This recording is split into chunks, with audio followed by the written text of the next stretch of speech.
Start. Hello everyone, मेरा नाम हेमंत कौशिक है और मैं फिज़िक्स फैकल्टी। आज हम रिकॉर्ड करने वाले हैं पीएबीटी के सॉल्यूशन, जो कि अपना 6 जुलाई को होने वाला है। तो देखो, हम 1 बाय 1 एक एक सॉल्यूशन रिकॉर्ड करते हैं, समझते हैं उनको कैसे हम जल्दी से अप्रोच कर सकते हैं। सो फर्स्ट ऑफ ऑल देखो, पहला जो क्वेश्चन है वो अपना डायमेंशन के ऊपर बेस्ड है। डायमेंशन में हमें दे रखा है पहला पी एंड क्यू दो अपनी फिजिकल क्वान्टिटी है और उनका जो प्रोडक्ट है मतलब P × Q अपना किसके बराबर आया हुआ है, mL/T-2 के। अच्छा, दूसरा क्या दे रखा है अपने पास, P/Q दे रखा है। P/Q जो अपने पास आ रखा है दैट इज m/T-2। अच्छा, जब देखो इन दोनों को मैं मल्टीप्लाई करता हूँ, एक ये पहले वाली इक्वेशन हो गई, दूसरी ये हो गई। जब इनको मल्टीप्लाई किया जाएगा तो अपना हम देख सकते हैं Q से Q कट जाएगा, अपना बनेगा p² और p² जो बराबर आएगा that will be come out to m2L2T⁻⁴। अच्छा, ये अपनी अगर p² की वैल्यू आ रही है तो जैसे इसका देखो अगर रूट करेंगे तो अपनी जो p की वैल्यू आएगी that will be come out m1L1T-2। और जैसा कि हम जानते हैं कि m1L1T-2 जो अपनी डायमेंशन होती है वो अपनी होती है फोर्स के, जो अपनी डायमेंशन होती है फोर्स की। तो देखो अपने पास देखो जो 4 ऑप्शन दे रखे हैं, वो पहली बात तो देखो ए और सी में हमें क्या दे रखा है, फोर्स वो सेम दे रखा है। तो हमें देखो क्यू के लिए भी निकालना पड़ेगा कि क्यू क्या होगा। तो पहली बात तो देखो जो अपना जो ऑप्शन होगा वो ए और सी में से आने वाला है। तो सी कैसे निकालेंगे, सी ऐसे हम निकाल सकते हैं, पी यहाँ अपने पास आ गया। तो अगर मैं देखो क्यू निकालना तो क्यू का will be come out P/Q जो हमें दे रखा है दैट इज द m/T-2, जिसमें से हमें देखो p की वैल्यू मिल गई है m1L1T-2 और q हमें निकालना। तो इसको अगर हम सोल्व करेंगे तो q जो है वो अपना डिस्प्लेसमेंट के बराबर आएगा, जो अपना सॉल्यूशन हो जाएगा that will be come out to B C option. तो सी ऑप्शन है वो अपना करेक्ट होगा। तो ऐसे देखो हम दूसरे वाले क्वेश्चन के ऊपर चलते हैं। तो ये पहले वाले क्वेश्चन में हमने देखा कि जो डायमेंशन आ रही है p और q की, जिसमें p के जो डायमेंशन आ रही है that is come out to be force के डायमेंशन आई हुई है और q की जो डायमेंशन आ रखी है वो अपनी किसकी है, डिस्प्लेसमेंट के डायमेंशन है। अच्छा, दूसरा ये जो प्रॉब्लम है ये भी देखो डायमेंशन के ऊपर ही बेस्ड है। तो इसमें हमसे पूछा गया है कि ए और बी के डायमेंशन क्या होगी। सॉरी, बी के डायमेंशन नहीं पूछी गई, सिर्फ और सिर्फ ए के डायमेंशन पूछी है। तो अगर हमें देखो ए के डायमेंशन अगर निकालनी है तो इसमें पहली बात तो जो हम यूज करेंगे वो करेंगे हम प्रिंसिपल ऑफ होमोजेनिटी।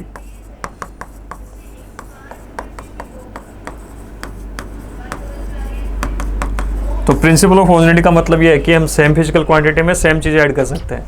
मतलब हम प्रेशर में प्रेशर ही ऐड करेंगे, वॉल्यूम में वॉल्यूम ही ऐड करेंगे, टाइम में टाइम ही ऐड करेंगे, लेंथ में लेंथ ही ऐड करेंगे। तो पहली बात तो देखो P जो है वो प्रेशर बता भी रखा हमें गैस के लिए, ठीक है। V अपने को वॉल्यूम बता रखा है, ठीक है। P देखो यहाँ पे साफ साफ लिखा हुआ कि P अपना क्या है, प्रेशर है।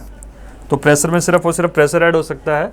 तो ये A/V² है, इसकी जो डायमेंशन आएगी वो शुड भी किसके इक्वल होगी, प्रेशर के बराबर। तो प्रेशर की जो डायमेंशन है वही अपनी डायमेंशन किसके बराबर हो जाएंगी, A/V² के बराबर। प्रेशर का फॉर्मूला हम जानते हैं, फोर्स पर यूनिट एरिया होता है। फोर्स के डायमेंशन हमने पहले भी काफ़ी बार डिस्कस किए हैं, m1L1T-2। एरिया की जो डायमेंशन होती है वो अपनी होती है L2। जैसा कि जानते हैं कि वॉल्यूम है, वॉल्यूम की जो डायमेंशन होगी वो अपनी L³ होगी। वॉल्यूम की जो डायमेंशन आएगी that will be the L³। तो वॉल्यूम के डायमेंशन जब आप यहाँ पे पुट करोगे तो ये जो आएगी AL6 आ जाएगा। तो अपना जो रिजल्ट आएगा m1L1T-2 ये L2 हो गया। तो जब इसको देखो सोल्व करोगे आप तो ये L की पावर 4 बन जाएगा। इसको मल्टीप्लाई करोगे तो A की जो डायमेंशन आ रही है वो m1L5। तो L5 जो है वो अपना A के ऑप्शन में है, that is the A option. तो A ऑप्शन जो है अपना करेक्ट हो जाएगा इसके लिए, क्योंकि L5 है वो सिर्फ और सिर्फ अपना किस में है, A ऑप्शन में। तो तुम देखो बाकी M और T बिना कैंसिल के भी, बिना चेक के भी छोड़ सकते हो। तो अपना इसका जो सोल्यूशन आएगा that will be the option A। Option A इसके लिए सही हो जाएगा। ऐसे देखो दूसरे क्वेश्चन के बाद हम तीसरे के ऊपर चलते हैं कि तीसरी वाली प्रॉब्लम हम कैसे करेंगे। तो तीसरी वाली जो प्रॉब्लम है वो पहली बात तो देखो एरर के ऊपर बेस्ड है, एरर एनालिसिस पे बेस्ड है। तो इसमें पूछा गया है दैट टेम्परेचर डिफरेंस पूछा गया। तो टेम्परेचर डिफरेंस निकालोगे तो देखो ये जो वैल्यू है ये 20 डिग्री है और ये अपनी क्या है 50। तो 50 - 20 तो 30 डिग्री तो अपना डायरेक्ट हो गया। 30 डिग्री के क्या हो गया, अपने दो ऑप्शन है A और C है। अच्छा, किसी भी फिजिकल क्वांटिटी में देखो एरर हमेशा मैक्सिमाइज होती है, वो कभी भी कम नहीं होती। अगर आप देखो जितने ज़्यादा ऑब्जर्वेशन लोगे उतनी क्या होगी, अपनी एरर बढ़ती जाएगी। जैसे आप लेंथ मेजर कर रहे हो, ब्रेथ मेजर कर रहे हो, तो एरर दोनों की कंबाइंड होकर आएगी, लेंथ की भी आएगी और ब्रेथ भी आएगी। तो एरर को कभी भी हम मिनिमाइज नहीं कर सकते, वो हमेशा मैक्सिमाइज करेंगे अगर हम उसको मल्टीपल ऑब्जर्वेशन ले रहे हैं। तो देखो एरर जो होगी वो इसमें डायरेक्टली ऐड हो जाएगी 0.5 और 0.5। तो जो टोटल एरर बनेगी वो अपनी क्या आ जाएगी 1 डिग्री सेंटीग्रेड, और डिफरेंस की वजह से आएगा 50 - 20, तो कितना आ गया 30 डिग्री सेंटीग्रेड। तो इसका जो ऑप्शन करेक्ट होगा वो अपने पास आ जाएगा ए ऑप्शन होगा। क्योंकि देखो अगर इसको आप सब्ट्रैक्ट करने चले जाओगे तो 0.5 वो तो क्या हो जाएगी 0 डिग्री हो गया ना, तो 0 डिग्री एरर थोड़ी हो सकती है कभी। जैसे कि हम मेजर कर रहे हैं 2 फिजिकल क्वांटिटी, तो उनमें एरर है वो बढ़ेगी, उनको कम नहीं किया जा सकता। तो अपना ए ऑप्शन इसके लिए करेक्ट हो जाएगा। अच्छा, इसमें पूछा गया डायमेंशन ऑफ डेंसिटी क्या होगा। तो देखो डेंसिटी के अगर आपको डायमेंशन निकालने हैं तो तुम डायरेक्टली फॉर्मूला याद रख सकते हो कि डेंसिटी का फॉर्मूला जो अपना होता है that is the mass by volume, और मास की जो डायमेंशन होती है वो अपनी कैपिटल एम होती है, और वॉल्यूम की जो डायमेंशन होती है that is the L cube. तो अपनी जो डायमेंशन निकल के आएगी वो आएगी m1 l के पावर -3। तो अपना बी ऑप्शन इसके लिए सही हो जाएगा। B option would be the correct answer. B option अपना करेक्ट आंसर हो जाएगा डेंसिटी के लिए। ऐसे देखो 5 वाले क्वेश्चन नंबर 5 में आते हैं एक बार। ये जो क्वेश्चन है वो बेस्ड ऑन इंटीग्रेशन है कि इसको इंटीग्रेशन करना है। अच्छा, इसको इंटीग्रेट करना है तो इसके लिए अगर हमें एक पावर रूल अच्छे से पता है, x की पावर n dx हो जाएगा x की पावर n+1 डिवाइडेड बाई क्या आ जाएगा n+1। अच्छा, ये फॉर्मूला वैलिड है जब n की वैल्यू हो -1 ना हो बस, और बाकी हर वैल्यू के लिए वैलिड है, -1 नहीं होनी चाहिए। तो यहाँ पे जो n की वैल्यू है दैट इज़ द 11/2। तो जब n की वैल्यू आप क्या पुट करोगे 11/2, x n की वैल्यू आप पुट करोगे 11/2 + 1, नीचे आ जाएगा 11/2 + 1, तो नीचे जो आएगा वो अपना आएगा 13/2, और ऊपर भी x की पावर क्या हो जाएगा 13/2 + c। तो अपना जो आंसर आएगा that will be the 2/13 x की पावर 13/2। सिंस ये देखो अपना जो इंटीग्रेशन है वो डेफिनेट इंटीग्रेशन नहीं है, ये अपना क्या है डेफिनेट इंटीग्रेशन नहीं है, इंडेफिनेट है। इंडेफिनेट का मतलब क्या है कि हमें इसकी लिमिट नहीं दी गई, मतलब लिमिट अगर दी होती यहाँ पे होता है यहाँ पे भी तभी अपना डेफिनेट बनता। सिंस यहाँ पे देखो लिमिट नहीं दी है तो ये अपना क्या है इंडेफिनेट इंटीग्रेशन है। तो हमें इसमें कांस्टेंट भी ऐड करना पड़ेगा रिजल्ट में, तो हमें क्या ऐड करना पड़ेगा कांस्टेंट या सी। तो अपना जो करेक्ट आंसर होगा 2/13 x की पावर 13/2 + c। तो अपना बी ऑप्शन इसके लिए सही हो जाएगा। अच्छा, इसमें पूछा गया विच of the following is incorrect. पहली बात तो देखो ये जो प्रॉब्लम है इसको देखो हमें ऑप्शन पढ़ के इसका आंसर करना पड़ेगा, हमें 1 बाय 1 देखो इसके स्टेटमेंट पढ़ने पड़ेंगे तभी हम इसका आंसर कर सकते हैं। तो पहली बात तो देखो इसमें जनरली बच्चे क्या करते हैं कि पहला और दूसरा स्टेटमेंट पहले पढ़ते हैं। जब भी देखो ऐसे क्वेश्चन आ जाए करेक्ट और इनकरेक्ट, तो मैं आपको मतलब एडवाइस या सजेस्ट करूँगा ऐसे क्वेश्चन के लिए आप 3rd या 4th से पहले स्टार्ट करो। क्योंकि अगर देखो पहला क्वेश्चन पढ़ रहे हो, पहला स्टेटमेंट पढ़ रहे हो, अगर वही सही हो गया तो तुम देखो नीचे वाले नहीं पढ़ते। तो इस टाइप के क्वेश्चन को ज़्यादा से ज़्यादा अप्रोच क्या करो 3rd या 4th पढ़ गए। तो देखो अगर मैं 3rd वाले को पढ़ता हूँ तो 3rd वाले में क्या दे रखा है, the dimension of A derived quantity is never 0 in any base quantity. Base quantity क्या होती है, अपनी जो फंडामेंटल क्वांटिटी होती है, और जो अपने पास फंडामेंटल क्वांटिटी है वो केवल 7 है। तो इसने लिखा कि किसी भी डिराइव्ड क्वांटिटी की जो डायमेंशन है वो कभी भी 0 नहीं हो सकती in any the base quantity. पर देखो ऐसा नहीं है। जब मैं अगर एंगल की बात करता हूँ, एंगल या थीटा की बात करे जाते हैं, तो थीटा की जो फॉर्मूला रहती है अपनी वो रहती है arc length divide by radius.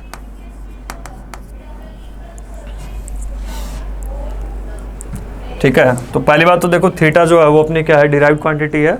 ठीक है, और किसी भी डिराइव्ड क्वांटिटी है उसकी डायमेंशन क्या होती है never 0 in any base quantity. ये बात तो गलत हो गई ना,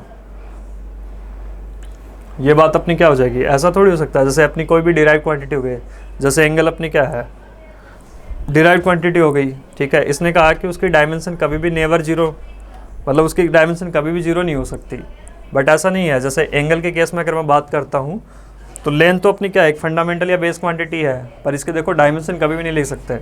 तो ये बात तो क्या हो जाएगी अपनी इनकरेक्ट हो जाएगी। मतलब किसी भी ड्राइव क्वांटिटी है उसकी बेस क्वांटिटी की फॉर्म में जो डायमेंशन है वो 0 हो सकती है। तो ये अपने वाली चीज़ क्या हो जाएगी इनकरेक्ट हो जाएगी।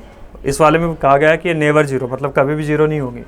ऐसा देखो अगर इसको पढ़ के अगर थोड़ा कंफ्यूज हो रहे हो तो तुम देखो ABD में एक बार फिर से देख सकते हो। इसमें क्या लिखा है all derive quantity may be represented, ऐसा नहीं लिखा उसने must be represent, may be represented dimensionally in terms of base quantity. हाँ, तो जितनी भी बेस क्वांटिटी है उसके टर्म में तुम क्या कर सकते हो डिराइव क्वांटिटी को रिप्रेजेंट कर सकते हो। जैसे अगर मैं बात करता हूँ वेलोसिटी की, तो वेलोसिटी अपना क्या हो जाएगा डिस्प्लेसमेंट बाई टाइम होगा कि नहीं होगा। ठीक है। तो डिस्प्लेसमेंट को जो हम मेजर करेंगे वो किस में मेजर करेंगे, लेंथ में। टाइम को मेजर करेंगे वो हम टाइम में करेंगे। तो वेलोसिटी का हम रिप्रेजेंट कर सकते हैं इन terms of the base quantity. तो पहली चीज़ तो अपनी क्या है, सही है ना, इसमें गलत होने का कोई चांस ही नहीं है।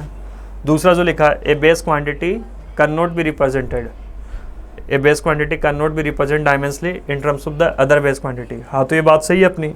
जैसे अगर मास है, मास को ऐसा थोड़ी है कि मैं लेंथ के फॉर्म में लिख दिया या टाइम के फॉर्म में लिख दिया। तो जो भी अपनी बेस क्वांटिटी या फंडामेंटल क्वांटिटी है उसको देखो अदर क्वांटिटियों के फॉर्म में हम रिप्रेजेंट नहीं कर सकते। तो ये बात भी सही है अपनी, ठीक है। डी वाली में क्या लिखा है, the dimension of A base quantity in other base quantity is always 0, ठीक है। हाँ, तो ये बात भी सही है, क्योंकि जैसे अगर मेरे को मास के डायमेंशन लिखनी है तो मास के लिए देखो अदर बेस क्वांटिटी, मास के डायमेंशन तो सिर्फ क्या होगा, m की पावर 1 ही होगा ना। ऐसा थोड़ी है m की पावर 1 और l की पावर 0, t की पावर 0, जो बाकी बेस क्वांटिटी है वो क्या हो जाएंगे, 0 हो जाएंगे। तो डी वाली बात भी क्या है, सही है। ये वाली बात क्या है, सिर्फ गलत है। सी वाली चीज़ है वो गलत है। सी वाला स्टेटमेंट क्या होगा, इनकरेक्ट होगा। बाकी अपने सारे स्टेटमेंट क्या है, सही है। अच्छा, ये वाली जो प्रॉब्लम है ये बेस्ड ऑन क्या है, एरर है। इसमें देखो एक क्वांटिटी है x, उसको रिप्रेजेंट किया है और उसको रिप्रेजेंट कैसे किया है, 2k³ L² m divided by √n। और उसमें पूछा गया कि x में अनसर्टेनिटी कितनी आएगी। मतलब ये डायरेक्टली पूछना चाह रहा है कि x को मेजर कर रहा है वो इन टर्म्स ऑफ k, l और n। तो उसमें देखो पूछना ये चाह रहा है कि x में एरर कितनी आएगी या फिर उसमें अनसर्टेनिटी कितनी आएगी।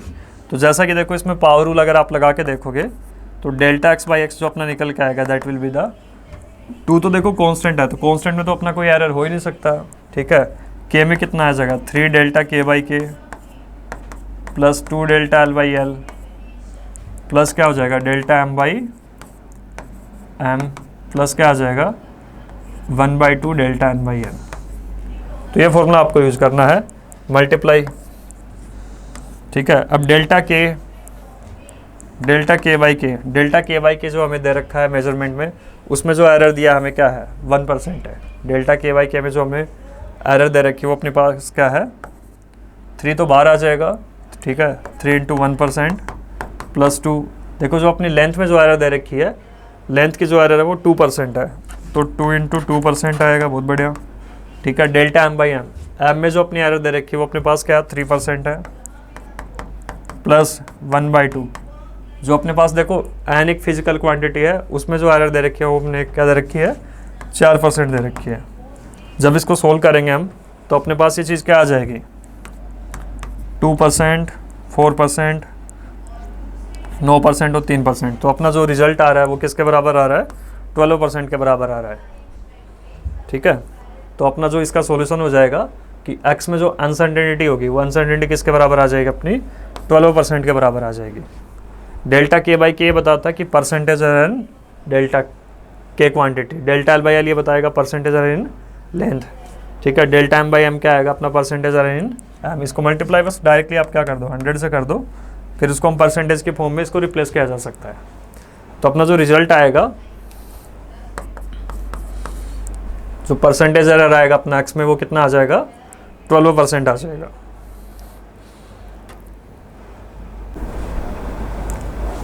सो देखो क्वेश्चन नंबर 8 है वो पहली बात तो अपने यूनिट कन्वर्जन पे है।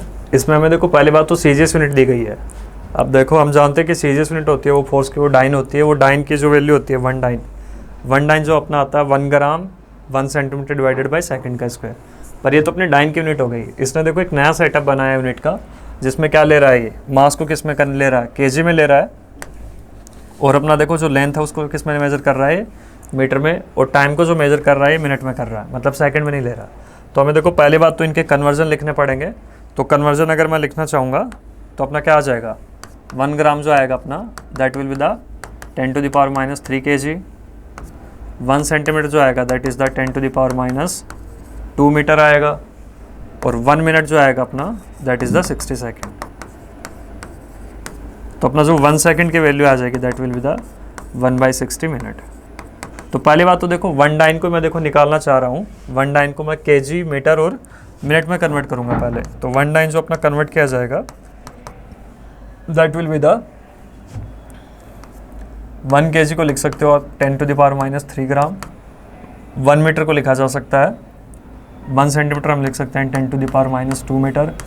और जो सेकंड को लिखोगे दैट विल द 1/60 का स्क्वायर इंटू मिनट का स्क्वायर इंटू मिनट का, यूनिट जो होगी वो मिनट होगी, उसका स्क्वायर हो जाएगा।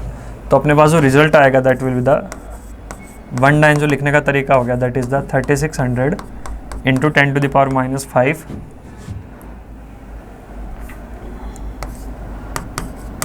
3 kg।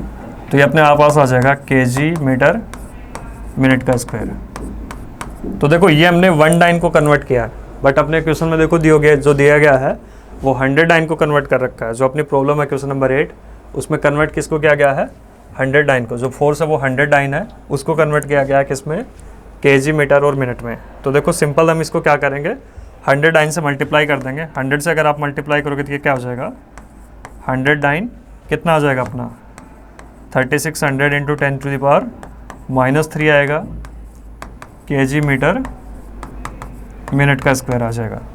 अब जैसा कि हम जानते हैं 10⁻³ से आप इसको डिवाइड करोगे तो अपना जो रिजल्ट आएगा that will be the 100 dyne किसका इक्वल आ जाएगा अपना 3.6 kg मीटर मिनट का square, kg into metre minute का स्क्वायर। तो अपना देखो इस वाले केस में जो करेक्ट आंसर होगा that will be the C option, 3.6 अपना क्या हो जाएगा, सही आंसर हो जाएगा। अच्छा अब देखो नेक्स्ट मूव करते हैं क्वेश्चन नंबर 9। तो देखो एक क्वेश्चन नंबर 9 है जो कि बेस्ड ऑन डायमेंशन दे रखा है। हमें फोर्स के डायमेंशन तो पता ही रहती है, हमें जो डायमेंशन पूछी है बेसिकली वो नीटा के डायमेंशन पूछी है। अच्छा नीटा के बारे में इन्होंने कुछ बताया भी नहीं कि नीटा क्या होता है। वैसे जो नीटा रहता है अपना वो कोफिशिएंट ऑफ विस्कोसिटी रहता है। और क्या क्या दे रखा है इसमें, देखो ए के बारे में इंफॉर्मेशन है, ए अपनी क्या अपने पास क्या है, रेडियस है, और वी जो है वो अपने पास क्या है, वेलोसिटी है। तो अभी देखो 6 पाई जो है वो अपना कांस्टेंट रहता है, 6 पाई की वैल्यू क्या रहती है अपनी, कांस्टेंट रहती है। तो अपना देखो फोर्स अपने को दे रखा है 6 पाई नीटा ए वी।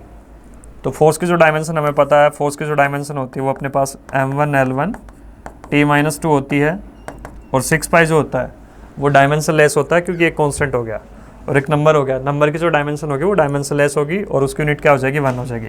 नीटा की डायमेंशन हमें निकालना है, ए अपने पास रेडियस दे रखी है, तो रेडियस की जो अपनी यूनिट होगी वो मीटर होगी और डायमेंशन उसकी क्या हो जाएगी, लेंथ हो जाएगी। वैसे जो वेलोसिटी होगी उसकी जो डायमेंशन होती है वो लेंथ बाई टाइम हो जाएगा, L/T। अच्छा जब इन चीज़ों को मल्टीप्लाई किया जाएगा तो नीटा की जो डायमेंशन निकल के आएगी अपने पास that will be come out to be m1 T⁻⁻1 और अपना L आ जाएगा -1 के बराबर। तो अपने पास देखो ऐसा जो ऑप्शन है वो केवल ए ऑप्शन है।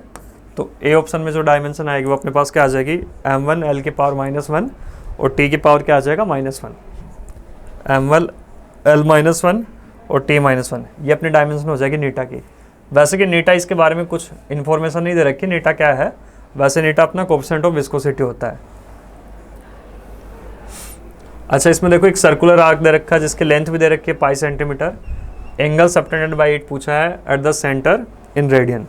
अच्छा सेंटर इन रेडियन में पूछा है, तो अपना देखो थीटा का जो फॉर्मूला होता है angle subtended at the centre क्या होता है अपना, L/R होता है। तो लेंथ की जो वैल्यू आएगी that is the pi centimetre और रेडियस जो आएगी वो अपने पास आ जाएगी 6 सेंटीमीटर। ये दोनों चीज़ें कट जाएंगी तो थीटा की वैल्यू आएगी अपने पास that will be come out to be π/6। तो थीटा अपना क्या हो जाएगा, π/6 हो जाएगा। अच्छा इसमें पूछा गया tan 210 की वैल्यू क्या होगी, तो tan 2 की वैल्यू हम निकाल सकते हैं भाई। एक तो हम देखो डायरेक्टली tan के फॉर्मूले से भी निकाल सकते हैं, दूसरा अगर देखो किसी को tan का फॉर्मूला याद नहीं है तो वैसे भी निकाल सकता है, 210 डिवाइडेड बाई cos 210। और अब हमें पता है कि sin 30 की वैल्यू हमें पता है, sin 30 और cos 30 की वैल्यू हमें पहले से पता है। sin 30 जो अपना रहता है, sin 30 जो अपना रहता है दैट इज द 1/2 और cos 30 जो तो रहता है वो अपना होता है √3/2। इसके जस्ट अगर ऑपोजिट जाएंगे हम, इसके जस्ट अगर ऑपोजिट जाएंगे तो 30 डिग्री में हमें देखो क्या करना पड़ेगा, 180 डिग्री एंगल ऐड करना पड़ेगा। तो हम कहाँ पूछ जाएंगे, 210 पे पूछ जाएंगे। ये जो एंगल बनेगा अपना that will be the 30 degree में अगर हमने 180 ऐड और किया तो ये जो एंगल बना गया अपना that will be the 210 degree. अच्छा अगर 210 डिग्री एंगल बन चुका है तो तुम्हें ज़्यादा कुछ नहीं करना, आप इसके जस्ट अगर ऑपोजिट गए हो, आप इसके अगर क्या कर रहे हो, जस्ट इसको ऑपोजिट जा रहे हो, तो 1/2 की जगह लिख दो -1/2 और √3/2 की जगह लिख दो -√3/2। ज़्यादा कुछ सोचना ही नहीं है। 30 डिग्री पे जो वैल्यू है उसके जस्ट अपोजिट कर दो, क्योंकि उसमें क्या हो गया 180 डिग्री ऐड हुआ है 30 डिग्री में, तो 1/2 का -1/2 हो जाएगा, √3/2 का क्या हो जाएगा -√3/2। तो ये जो अपनी वैल्यू आएगी अपने पास साइन 210 की वैल्यू आएगी, और ये वाली जो आएगी वो अपने पास क्या आ जाएगी cos 210 की वैल्यू आ जाएगी। इन दोनों को अगर आप डिवाइड करोगे तो अपने पास 10 की वैल्यू आ जाएगी। दूसरा हम देखो कोऑर्डिनेट से भी देख सकते हैं, क्योंकि हमें पता है कि कोऑर्डिनेट क्या होता है कि पहले में वाले कोऑर्डिनेट में क्या रहता है 0 से 90 में ऑल पॉजिटिव रहते हैं, 90 to 180 में क्या रहते हैं केवल साइन और कोसेक पॉजिटिव रहते हैं, थर्ड कोऑर्डिनेट में अपने टेन और कोट पॉजिटिव रहते हैं, और फोर्थ वाले कोऑर्डिनेट में कोस और सेक पॉजिटिव रहते हैं। तो जब आप इनकी वैल्यू पुट करोगे तो अपना जो रिजल्ट निकल के आएगा साइन 210 अपना क्या हो जाएगा -1/2, कोस 210 हो जाएगा अपना माइनस का √3/2। जब इनकी वैल्यू पुट करी जाएगी तो जो अपना रिजल्ट निकल के आएगा दैट विल बी द 1/√3। तो 1/√3 अपना क्या हो जाएगा करेक्ट आंसर हो जाएगा। ऑप्शन बी है वो अपना करेक्ट आंसर हो जाएगा इस वाले केस के लिए, क्वेश्चन नंबर 11 के लिए। अच्छा ये देखो अप्रोक्सीमेट वैल्यू पूछी गई है tan 2 डिग्री की। तो जब भी देखो अप्रोक्सीमेशन की बात करी जाएगी तो हमें पता है कि साइन थीटा क्या होता है थीटा के बराबर हो जाता है इफ थीटा इज स्मॉल। अगर थीटा आपका स्मॉल है तो साइन थीटा किसके बराबर हो जाएगा थीटा के बराबर हो जाएगा, और कोस थीटा अपना किसके बराबर आ जाएगा 1 के बराबर आ जाएगा। अगर थीटा एंगल अपना क्या है स्मॉल एंगल है, थीटा अगर अपना स्मॉल एंगल है तो सीधा सीधा देखो अगर tan 2 डिग्री निकालना है तो tan क्या हो जाएगा अपना tan थीटा तो अपना वही रहता है sine theta by cos theta. तो हम समझ सकते हैं कि कोस थीटा तो अपना 1 होगा, स्मॉल एंगल के लिए क्या आ जाएगा tan थीटा भी किसके बराबर आ जाएगा tan थीटा भी अपना किसके बराबर आ जाएगा थीटा के बराबर आ जाएगा। अब थीटा की जो वैल्यू है वो देखो यहाँ पे डिग्री में दे रखी है, बट जब इसको ब्रेक करते हैं तो ये वैल्यू क्या होनी चाहिए should be in radian, should be in radian और मस्ट बी रेडियन।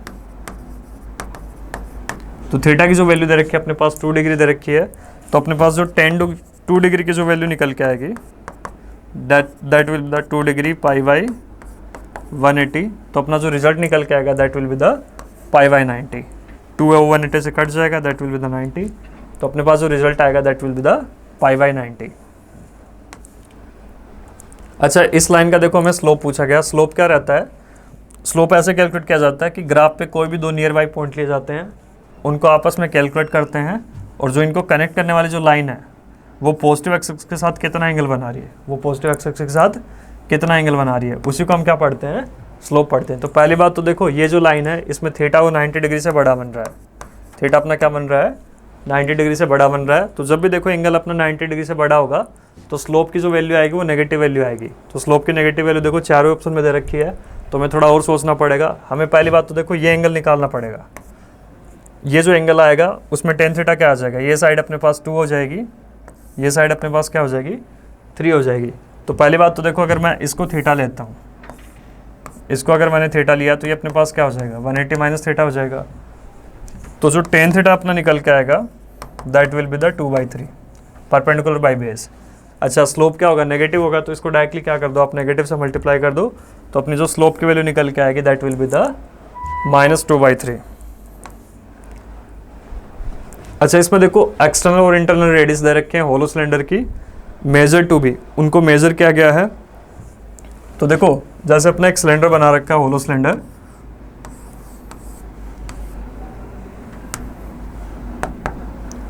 उसके रेडियस दे रखी है एक R1 दे रखी है, एक अपने पास क्या दे रखी है R2 दे रखी है। तो R2 अपने पास क्या दे रखी है, जैसे इसको R2 ले लिया हमने और इसको मैंने क्या ले लिया R1 ले लिया, एक अपने पास R2 हो गया दूसरी क्या हो गई R1। जो रेडियस ज़्यादा होगी उसको मैंने R2 ले लिया, तो ये वाली रेडियस अपने पास ज़्यादा, तो ये अपने पास क्या हो गया R2 हो गया। ये वाली जो रेडियस अपने पास क्या है कम R1। अच्छा इनका जो डिफरेंस आएगा 4.23 को 3.29 से अगर आप सब्ट्रैक्ट करोगे तो इनका जो डिफरेंस आएगा वो इनके बीच का डिफरेंस आएगा, वो इसकी थिकनेस आ जाएगी। तो जो थिकनेस आएगी वो अपने पास कितनी आ जाएगी, वो तो 0.34 के आसपास ही आएगी। तो 0.3 के भी देखो अपने पास 2 ऑप्शन दे रखे हैं, बट हमें पता है कि जो एरर होती है वो हमेशा क्या होती है ऐड होती है, उसको हम कभी भी ऐसे सब्ट्रैक्ट नहीं कर सकते। तो इस केस में क्या होगी अपनी एरर ऐड होगी, इसकी भी ऐड होगी, इसकी भी ऐड होगी, तो टोटल एरर क्या बन जाएगी अपने पास 0.02। और अपने पास देखो जो थिकनेस लिखी जाएगी वॉल की that will be the 0.34 plus minus 0.02 centimetre. जो अपने पास लिखा जाएगा थिकनेस, तो थिकनेस को ऐसे लिख सकते हो आप R2 minus R1 plus minus delta R1 plus delta R2, delta R1 plus delta R2। ये जो वैल्यू होगी अपनी डेल्टा R2 हो गई, ये जो वैल्यू हो जाएगी वो अपने पास क्या हो जाएगा, डेल्टा R1 हो जाएगा। इनको डायरेक्टली आप क्या कर सकते हो, ऐड कर सकते हो। अच्छा अब देखो नेक्स्ट क्वेश्चन के ऊपर चलते हैं। अच्छा ये जो प्रॉब्लम है वो बेस्ड ऑन डिफरेंशिएशन है, कि ये वाली प्रॉब्लम है वो डिफरेंशिएशन के ऊपर बेस्ड है। इसमें y का डिफरेंशिएशन पूछा है, वो भी किसके रेस्पेक्ट में, x के रेस्पेक्ट में, और y जो हुआ है फंक्शन भी है किसका, अपना x का है। तो dy बाई dx निकालोगे तो इसमें पहली बात तो हमें क्या रूल करना पड़ेगा, पावर रूल को यूज़ करना पड़ेगा। पावर रूल क्या कहता है, y अगर x की पावर n है तो dy by dx can be written as n x की power n minus one, n x की पावर n माइनस वन। तो यहाँ पे देखो, यहाँ पे n की वैल्यू 5 है, यहाँ पे n की वैल्यू 4 है, और ये तो कांस्टेंट है, और किसी भी कांस्टेंट का डिफरेंशिएशन क्या होता है, अपना 0 रहता है। अगर कोई कांस्टेंट फंक्शन है तो उसका डिफरेंशिएशन क्या रहेगा, 0, क्योंकि अगर वो कांस्टेंट है उसमें देखो रेट में उसमें कोई चेंज नहीं आएगा, उसके स्लोप में कोई चेंज नहीं आएगा। तो सीधा सीधा जब इसमें पावर रूल आप अप्लाई करोगे तो अपना जो dy बाई dx निकल के आएगा, that will be the 5x की पावर 4 प्लस 4x की क्यूब प्लस जो 7 है वो अपना कांस्टेंट है, तो कांस्टेंट का क्या हो जाएगा, 0 हो जाएगा। तो अपना जो ऑप्शन आएगा वो ए ऑप्शन आ जाएगा, ए ऑप्शन है वो अपना करेक्ट ऑप्शन होगा। अच्छा इसमें पूछा which of the following as the highest number of significant figure. तो हाईएस्ट नंबर अगर आपको निकालने हैं तो पहली बात तो देखो इनमें सब पे यूनिट लगी हुई है, तो सबसे जो हाईएस्ट नंबर है सबसे कम है वो तो इसी में है। इसमें क्या है, 1 2 3 तीन ही सिग्निफिकेंट नंबर है, और उसमें देखो हमें नॉन जीरो डिजिट का भी यूज़ करना पड़ेगा, कि जो नॉन जीरो डिजिट होती है जितनी भी, वो सारी क्या होती है, सिग्निफिकेंट में होती है। और उसमें हमें एक रूल ये याद रखना पड़ेगा कि इसमें जो सबसे हाईएस्ट नंबर होंगे वो क्या होंगे, सबसे ज़्यादा हाईएस्ट सिग्निफिकेंट नंबर होंगे वो अपने डी में होंगे। इसमें अपने पास क्या रहेंगे, 3 सिग्निफिकेंट डिजिट रहेंगी, इसमें अपने पास क्या रहेंगी, 1 रहेगी, ठीक है। इसमें सबसे कम है, लिस्ट है वो इसी में है, इसमें जो रहेंगे वो अपने पास क्या रहेंगी, 4 रहेंगी। बट इस वाले केस में जो हाईएस्ट सिग्निफिकेंट डिजिट है वो अपने इसमें आएंगी, और वो कितनी आ जाएंगी, 5 आ जाएंगी, 6.3200। तो टोटल जो अपने डिजिट आएगी वो सिग्निफिकेंट के रूल के अकॉर्डिंग इसमें आएंगे, कि जो अपना सिग्निफिकेंट डिजिट का जो रूल है कि पॉइंट के बाद जितने भी जीरो आते हैं नॉन जीरो के आगे उसको हम सिग्निफिकेंट में काउंट करेंगे। तो अपने पास जो टोटल सिग्निफिकेंट नंबर है वो डी में सबसे ज़्यादा है, डी में अपने पास कितनी है, 5 है।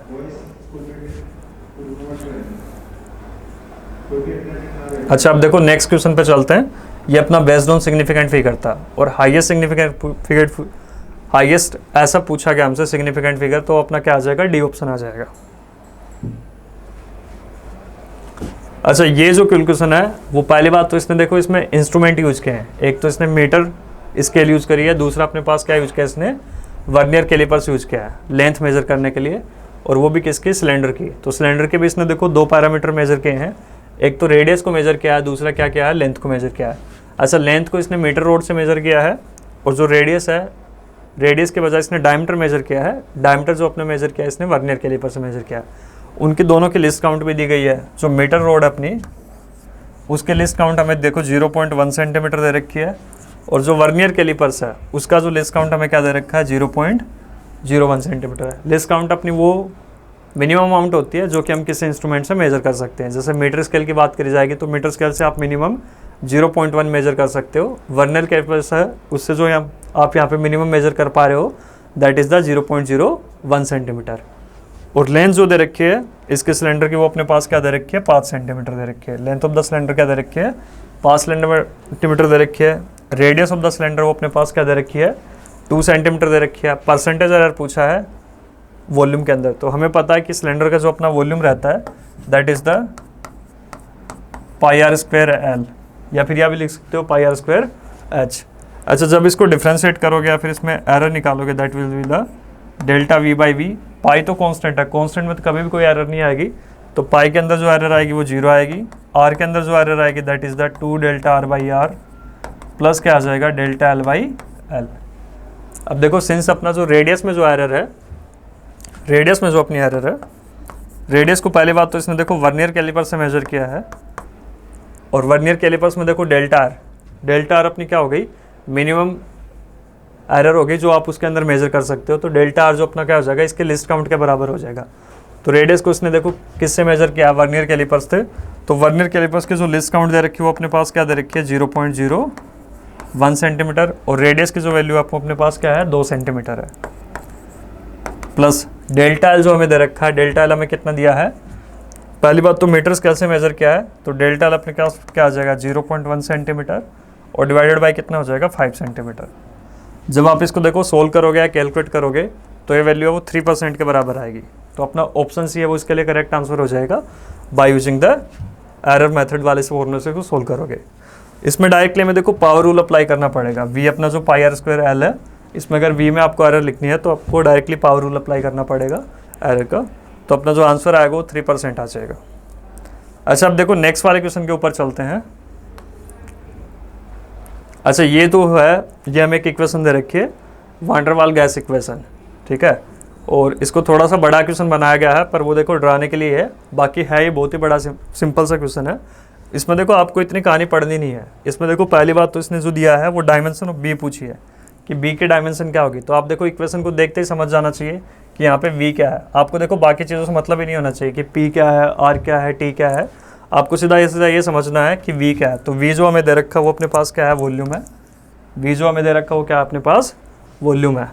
अब देखो वॉल्यूम में जो होगा वो या तो कुछ ऐड हो सकता है वॉल्यूम में क्या हो सकता है, सब्ट्रैक्ट हो सकता है।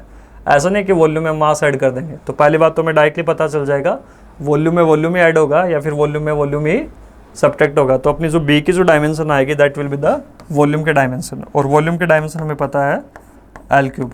तो अपना देखो जो बी के लिए आंसर होगा वो अपने पास एल क्यूब आ जाएगा। बी के लिए जो अपना आंसर होगा that will be the L cube. L cube अपना सही आंसर हो जाएगा वॉल्यूम के लिए, बी के लिए। तो अपनी जो बी की डायमेंशन आएगी वो एल क्यूब आएगी। तो आपको देखो ये क्वेश्चन इतना बड़ा दे रखा है, इसको बाकी चीज़ें समझने की जरूरत है ही नहीं कि ए क्या है, पी क्या है, आर क्या है, टी क्या है। आपको डायरेक्टली बस ये समझना है कि वॉल्यूम वी क्या है। वी अगर वॉल्यूम है तो बी में क्या होगा, बी की जो डायमेंशन होगी वो भी क्या होंगे, अपनी वॉल्यूम के रहेंगे। अच्छा ये थोड़ा इंपॉर्टेंट है, इसमें क्या दे रखा है, एंगुलर मोमेंटम। ये आगे जाके देखो तुम 11th में पढ़ो भी गए तो एंगुलर मोमेंटम का हमसे फॉर्मूला भी दिया गया है, ठीक है। इसमें देखो आपके लिए चीज़ और ज़्यादा आसान बना दी गई है कि इसने एंगुलर मोमेंटम का फॉर्मूला दे दिया। जो एंगुलर मोमेंटम का जो फॉर्मूला दे रखा है वो अपने पास क्या दे रखा है, MVR दे रखा है। तो एंगुलर मोमेंटम को वैसे तो L से डिनोट करते हैं, कई जगह J से भी डिनोट करते हैं। मास को आपको पता ही हम कैपिटल M से रिप्रेजेंट करते हैं डायमेंशन में। वेलोसिटी को हमें पता है LT-1 से रिप्रेजेंट किया जाएगा या फिर LT1। R को जो मेजर करेंगे हम वो किस में, L में। तो जब इनको यूज़ करोगे तो अपने पास जो रिजल्ट आएगा वो अपने पास आ जाएगा ML2T-1, ML2T-1। तो अपने पास जो करेक्ट आंसर हो जाएगा एंगुलर मोमेंटम का that will be the B option. अच्छा इसमें देखो how much will be the maximum error in the estimate of the kinetic energy. तो मैक्सिमम एरर पूछा गया। तो पहली बात तो देखो इस टाइप के क्वेश्चन को अगर करोगे तो 1/2 तो कांस्टेंट है, उसमें तो कोई एरर हो ही नहीं सकती। इसमें डायरेक्टली अगर आप रूल लगा के अगर इसको करोगे तो delta K/K will be constant में तो कोई एरर होगी नहीं, 0। मास में जो एरर होगी वो डेल्टा M/M। वेलोसिटी में देखो जो भी पावर होती है वो आगे आ जाती है 2 डेल्टा V/V।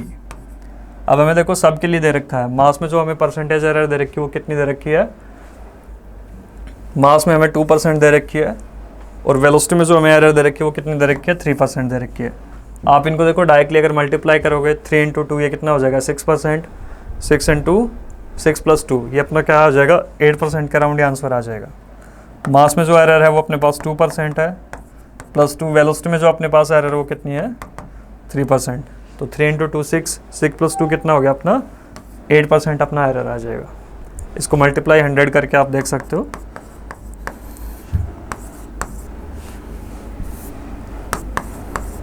ठीक है, इसको दोनों साइड 100 से मल्टीप्लाई करके, ठीक है, तो आप एरर लिख सकते हो। तो अपना जो टोटल जो रिजल्ट आ रहा है वो 8% आ जाएगा।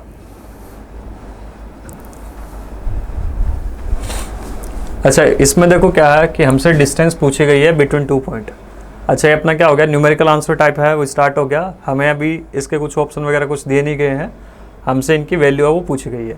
तो हमसे देखो पहली बात तो डिस्टेंस का फॉर्मूला आपको याद रहना चाहिए। अगर आपको देखो 2 पॉइंट दे रखे हैं, एक पॉइंट x1 है, दूसरा y1 है, और दूसरा पॉइंट क्या दे रखा है, एक x2 है, दूसरा क्या है y2। इन 2 पॉइंट की अगर आपको डिस्टेंस निकालनी है तो d क्या लिखा जा सकता है, √ओवर x2 - x1 का स्क्वायर प्लस क्या आएगा y2 - y1 का स्क्वायर। तो हमें देखो x2 और y2 इन सब की वैल्यू पता है। जैसे इस वाले पॉइंट को मैंने x1 लिख दिया, इस वाले को मैंने y1 लिख दिया, इस वाले को मैंने क्या लिख दिया, x2 लिख दिया, और इसको मैंने क्या लिख दिया, y2। तो y2 माइनस y1 अगर आप करोगे और x2 माइनस x1 करोगे, तो अपना अगर x2 माइनस x1 आप कर रहे हो तो x2 क्या है अपने पास 0 है, x1 कितना 8, 0 माइनस 8 का स्क्वायर ये कितना हो जाएगा 64, प्लस y2 माइनस y1, तो y2 क्या अपना a है, a प्लस 4।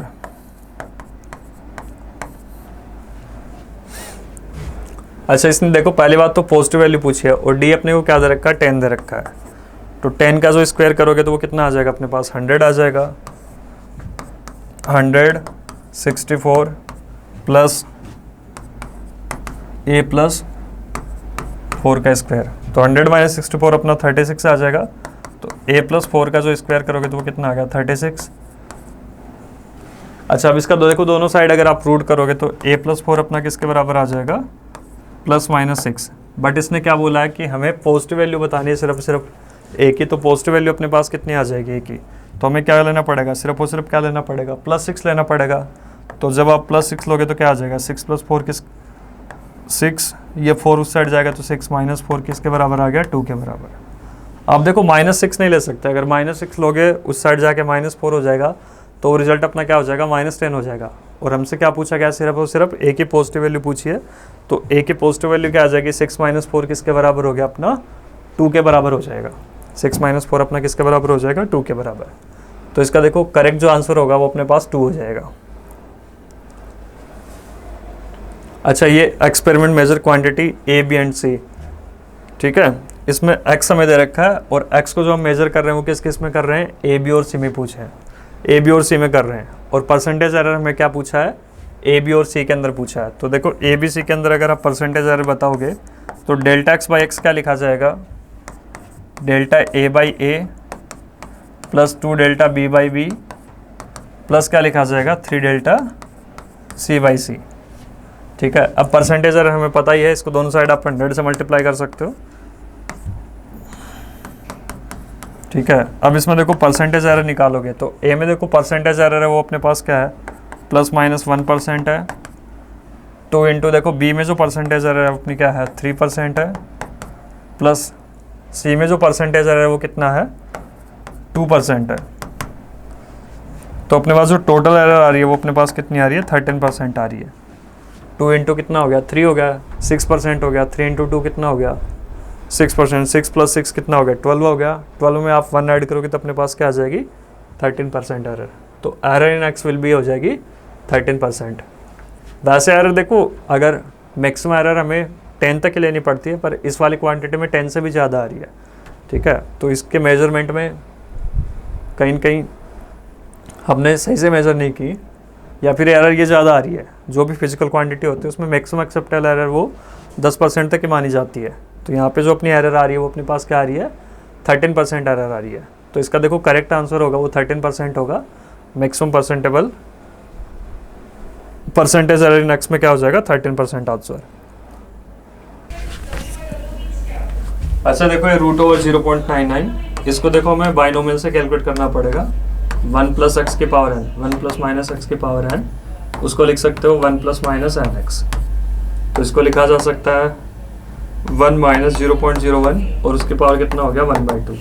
ये चीज़ तभी लग सकती है जब x की वैल्यू क्या हो, 1 से बहुत ज़्यादा कम हो। तो कितना आ जाएगा, 1 माइनस 1/2, 0.01, ये पॉइंट हटाओगे तो नीचे कितना आ जाएगा, 100 आएगा। क्या आ जाएगा, 200 माइनस 1, 199/200। इसको आप सोल्व कर सकते हो, ये इतना आंसर आ जाएगा 0.995 के आसपास।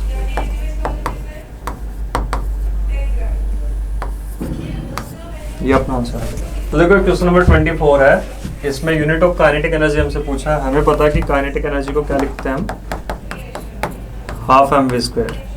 और काइनेटिक एनर्जी की जो यूनिट लिखी जाती है, यूनिट ऑफ एनर्जी, वो ऐसे लिखेंगे, m की पावर 1 आएगा L/T और उसकी पावर क्या आ जाएगा, 2। तो मास को जो इसने मेजर किया वो देखो ग्राम में क्या, मतलब 100 ग्राम, और लेंथ वो देखो सेंटीमीटर में मेजर कर रहा है, और टाइम किस में मेजर कर रहा है, सेकंड में। तो मास की जो वैल्यू पुट करोगे वो देखो अपने 100 ग्राम, लेंथ वो अपना 1 है तो क्या हो गया, 1 सेंटीमीटर का स्क्वायर, टाइम जो है वो अपने पास कितना हो जाएगा 10, तो 100 सेकंड का स्क्वायर। तो देखो 100 से 100 अपना कट जाएगा, जो आएगा 1 इंटू ग्राम। तो हमें पता चल गया कि हमें पता है कि 1 ERG किसके बराबर होता है, 1 ग्राम सेंटीमीटर का स्क्वायर बाई सेकंड का स्क्वायर। तो इसकी जो वैल्यू आएगी वो अपने पास आ जाएगी 1 ERG। तो 1 ERG अपना सही आंसर हो जाएगा।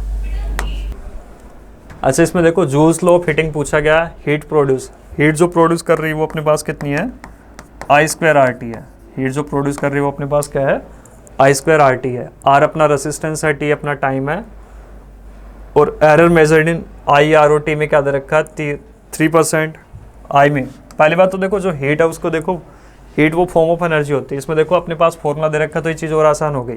हीट का वैसे डायरेक्टली फॉर्मूला होता है हीट डिसिपेटेड निकालने का, या फिर किसी भी डिवाइस के अक्रॉस अगर आपको हीट निकालनी है रेजिस्टेंस में, तो ये अपने पास देखो हीट डिसिपेटेड का एक फॉर्मूला होता है, heat dissipated across the resistance. उसका फॉर्मूला क्या रहता है अपना, I²RT रहता है। तो I की जो वैल्यू है, I में जो परसेंटेज चेंज बताया वो अपना 3% है, R में जो बता रखा वो 4% है, और टाइम में जो बता रखा वो अपने पास क्या है 6% है। अच्छा, इसने जो एरर इन मेजरमेंट पूछा वो H के अंदर पूछा, तो H के अंदर अगर आप एरर बताओगे तो डेल्टा H/H क्या आएगा अपना 2 डेल्टा I/I प्लस क्या आ जाएगा डेल्टा R/R प्लस क्या आएगा डेल्टा T/T प्लस क्या आ जाएगा डेल्टा T/T। तो अपने पास देखो जो एरर आएगी that will B 2 delta I/I क्या हो जाएगा अपना 3% हो जाएगा, प्लस डेल्टा R/R क्या हो जाएगा अपना 4% हो जाएगा, प्लस जो डेल्टा T/T टाइम में जो अपने पास परसेंटेज एरर दे रखी है वो अपने पास कितनी दे रखी है 6% दे रखी है। तो अपने पास जो रिजल्ट आएगा, जो परसेंटेज एरर आएगा अपना किसके अंदर, हीट के अंदर, वो हीट के अंदर कितना आ जाएगा डेल्टा H/H कितना आ जाएगा अपना 16% अपना आंसर हो जाएगा। पावर रूल डायरेक्टली अप्लाई करेंगे, I²RT में दे रखा है 2 डेल्टा I/I होगा प्लस डेल्टा R/R होगा प्लस क्या हो जाएगा डेल्टा T/T। तो I में जो परसेंटेज एरर दे रखी है वो 3% है, R में जो परसेंटेज एरर दे रखी है वो क्या अपनी 4% है, और जो टाइम में जो परसेंटेज एरर दे रखी है वो अपने पास कितनी है 6% है। इनको आप डायरेक्टली पुट करोगे तो अपने पास जो रिजल्ट आएगा दैट विल बी द 16%। 6 + 6 12 + 4 कितना हो जाएगा 16%। तो हमने देखो पेपर वो कंप्लीट कर लिया है अपना PABT का सॉल्यूशन, जो भी अपना 6 जुलाई को पेपर होने वाला है उसका सॉल्यूशन हमने कंप्लीट किया है 1 to लेके 25 question. So thank you very much.